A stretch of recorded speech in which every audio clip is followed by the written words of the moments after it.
177 अंकों की मजबूती के साथ 18,336 के स्तर पर आज बंद हुआ। एफआईआईज और डीआईआईज की तरफ से आज क्या आंकड़े सामने मिल रहे हैं, जरा उस पर भी एक नजर डाल लेते हैं।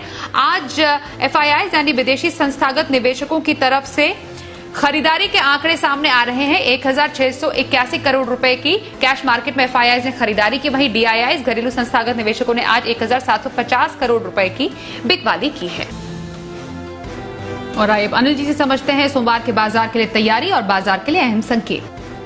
जहां तक सोमवार के बाजारों का सवाल है, 2 दिनों के संकेत होंगे। हमारे बाजारों के बंद होने के वक्त डाउ फ्यूचर्स लगभग 200 अंक ऊपर।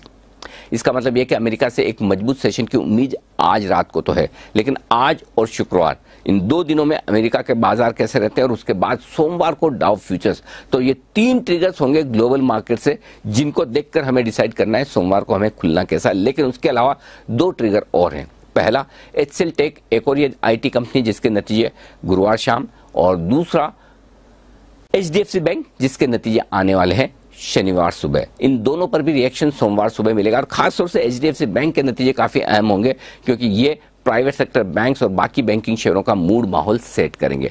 अब आइए इन नतीजों के दम पर और इस पूरे ट्रेंड के दम पर जो कुछ भी तेजी का माहौल दिख रहा है, बाजार की ट्रेडिंग रेंज ऊपर की तरफ शिफ्ट होती दिख रही है।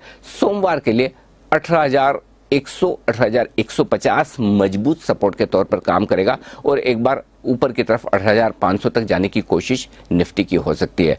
बैंक निफ्टी जिस तरह की तेज उछाल के साथ 39,000 के पार निकला है, 39,000 तुरंत सपोर्ट है, लेकिन जहां पर अहम डेटा के लिहाज से सपोर्ट निकल कर आता है वो है 38,500 से लेकर 38,700 की रेंज का। इस पर आपको करना है फोकस और ऊपरी स्तर पर एक बार 39,500 को पार करने के बाद बैंक निफ्टी भी 40,000 की तरफ बढ़ सकता है। तो ओवरऑल मूड माहौल बेहतरीन है, डेटा शानदार है, टेक्निकली बाजार बहुत स्ट्रांग है।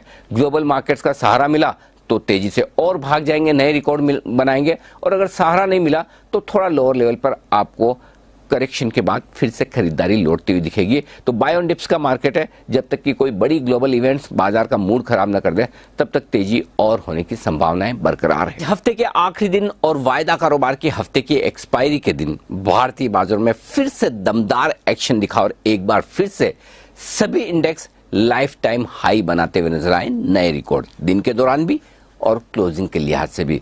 Sensex, Nifty, bank Nifty, mid cap index, small cap index फिर से नई ऊंचाइयों पर पहुंचते हुए नजर आए। आज तेजी की वजह कुछ ज्यादा थी। पहला, अमेरिकी बाजारों से संकेत थोड़े से बेहतर होते हुए आए थे, हालांकि बहुत तेजी नहीं हुई, लेकिन डाउ फ्यूचर्स मजबूती के साथ और दिन भर धीमे धीमे और मजबूती बढ़ाते हुए नजर आए। तो ग्लोबल संकेत थोड़े बेहतर थे, पहला संकेत। दूसरा, एफआईआईज की बिकवाली लगातार हो रही थी पिछले 3-4 दिनों से। कल के सेशन के आंकड़े पॉजिटिव आते दिखे खरीदारी के, उससे जोश आया।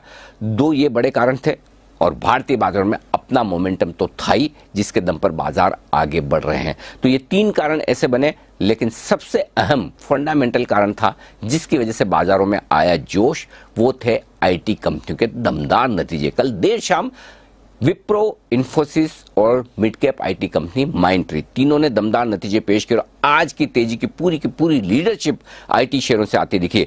तो जो 2 बड़े सेक्टर हैं, जो 2 बड़े इंजन हैं बाजारों के लिए, एक आईटी सेक्टर, दूसरा बैंकिंग सेक्टर, दोनों दमदार एक्शन में आते हुए दिखे। और बैंकिंग शेयरों में भी शनिवार को आएंगे एचडीएफसी बैंक के नतीजे। उससे पहले एचडीएफसी बैंक 3% भागा, आईसीआईसीआई बैंक ने मजबूती दिखाई। प्राइवेट और पब्लिक सेक्टर दोनों ही तरह के बैंक से दमदार तेजी बनती हुई दिखी और वहां से जोश आता हुआ दिखा। तो ये सारे फैक्टर्स हैं जिनके चलते पहली बार 61,300 के पार सेंसेक्स निकला भी और बंद भी हुआ। बैंक निफ्टी भी अगर आप देखें तो 39,000 को पार करके 39,350 के बेहद करीब लाइफ हाई पर जाकर बंद हुआ। और निफ्टी की अगर बात करें तो न सिर्फ 18,200 बल्कि 18,300 को भी पार किया और 18,350 के बेहद करीब बंद हुआ। तो एक के बाद एक लाइफ टाइम हाई आज फिर से बनते हुए दिखे। चौतरफा खरीदारी का माहौल, जबरदस्त एक्शन भारतीय बाजारों में।